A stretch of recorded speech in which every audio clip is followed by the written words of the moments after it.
Ossos foram encontrados sem querer durante uma obra e agora um caso de desaparecimento de mais de 40 anos está sendo resolvido na Argentina. Eu sou o Thiago Santos e esse caso está tomando as notícias porque os pais de um menino desaparecido procuravam por ele há anos. O pai chegou a perder a vida enquanto procurava pelo menino. Tudo acontece no bairro de Coclan, em Buenos Aires, na Argentina. No dia 20 de maio de 2025, trabalhadores estavam mexendo em um terreno na Avenida Congresso, estavam fazendo um tipo de escavação próximo de um muro, seria construído um outro muro ali no local também, só que as obras acabaram parando quando no canto do terreno um pouco de terra acabou deslizando e alguns ossos começaram a aparecer. Esses ossos não estavam no terreno onde eles estavam trabalhando, eles estavam enterrados no terreno do lado. Só que com as obras ali, mexeram com a terra e essa terra do terreno do lado acabou deslizando e revelando os ossos. Um dos pedreiros chegou até a dizer em uma entrevista para um jornal que no primeiro momento eles acharam que fossem ossos de um cachorro ou algo assim, mas logo perceberam que não, que eram ossos humanos enterrados a mais ou menos 40 centímetros de profundidade. Os pedreiros chamam então a polícia, que isola o local e aí começa o trabalho da perícia. Rapidamente essas notícias aí se espalharam e nesse mesmo momento tem um detalhe bem importante aqui do caso que torna ele ainda mais famoso na Argentina. Nesse terreno onde os pedreiros estavam trabalhando, há muitos anos atrás o cantor argentino Gustavo Cerati tinha morado por um tempo. E no começo desse caso, até tinham notícias de que esses ossos tinham sido encontrados no terreno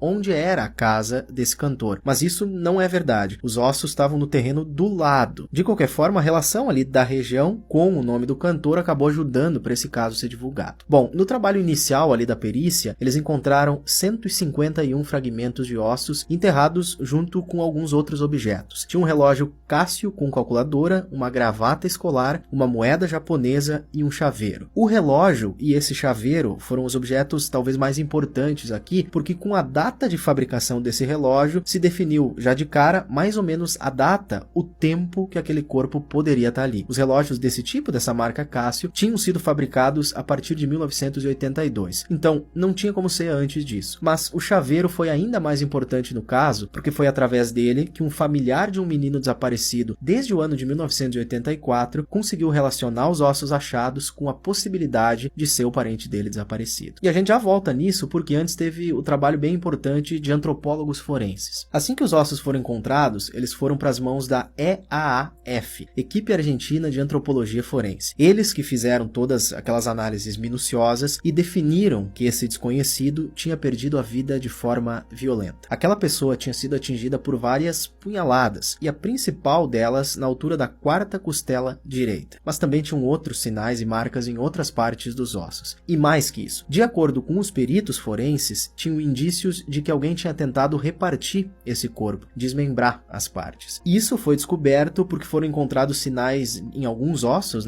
de que uma serra tinha sido usada. Mas quem tentou fazer isso não conseguiu terminar esse serviço. Foi divulgado também que se tratava de um homem jovem, provavelmente adolescente, e a faixa de idade que foi definida era ali dos 16 aos 19 anos. Também trouxeram a altura, 1,70 m mais ou menos, ele calçava sapatos tamanho 41, e isso tudo junto na época viralizou bastante. Com o nome daquele cantor no meio dessa história, mesmo ele não tendo nada a ver com o caso, aquilo foi tomando as notícias, e aí os detalhes desse caso chegaram até um homem que é sobrinho de um rapaz que tinha desaparecido lá no ano de 84. O desaparecimento desse jovem na época aconteceu perto de onde esses ossos foram encontrados agora em 2025. E pelo que foi divulgado, o chaveiro que foi encontrado junto lá dos ossos teria sido reconhecido então por esse sobrinho dele. O sobrinho vai atrás de mais informações sobre o caso e percebeu que sim, que tudo batia. A idade do parente desaparecido, o tio dele estava com 16 anos de idade em 84, falando com familiares também, os objetos, o relógio e tal também batiam com o que esse tio tinha na época. Enfim, resumindo essa parte, ele foi procurar a polícia e contou essa desconfiança que ele tinha para eles. As autoridades então fazem uma comparação ali das informações,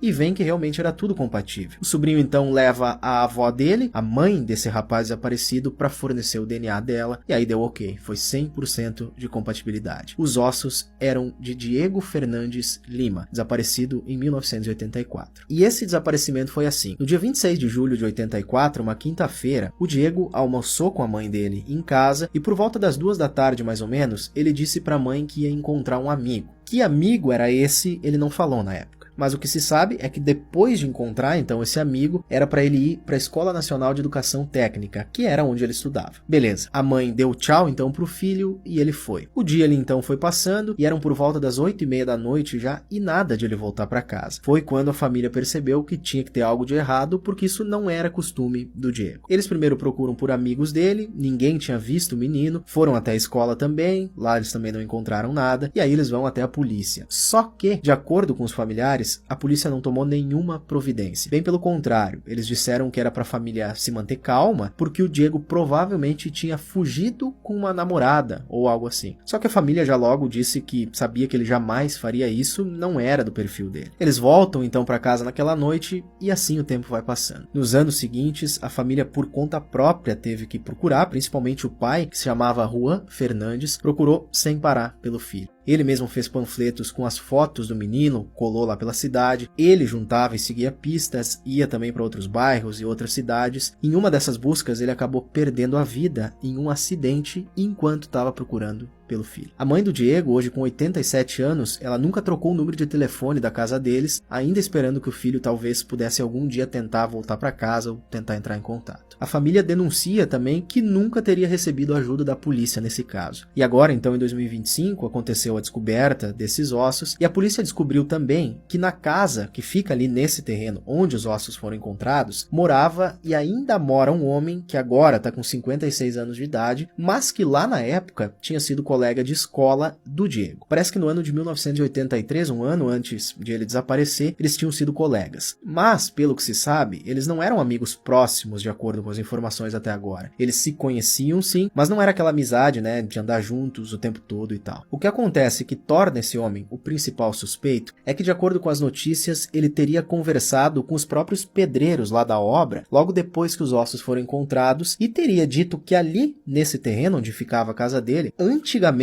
tinha uma igreja, e aquilo poderia, segundo ele, ser restos de um cemitério antigo ou algo assim. Ele teria dito também, nesse mesmo momento, que há muito tempo atrás eles tinham chamado um caminhão de terra para colocar terra ali na casa deles, e esses ossos, segundo ele, poderiam ter vindo junto com essa carga de terra. Só que até o momento que eu tô fazendo esse vídeo agora, esse homem não foi acusado de nada. Até por isso que eu não tô colocando a imagem, a foto dele aqui, né? Ele é sim suspeito, só que as investigações ainda estão rolando por lá e a polícia tá tentando entender como que tudo pode ter acontecido, qual que era a relação desses dois meninos na época, e devem, claro, ter atualizações nos próximos dias, nos próximos meses, e eu trago aqui de novo. O fato é que 41 anos depois, a família sabe pelo menos uma parte, né, do que aconteceu com o Diego Fernandes Lima.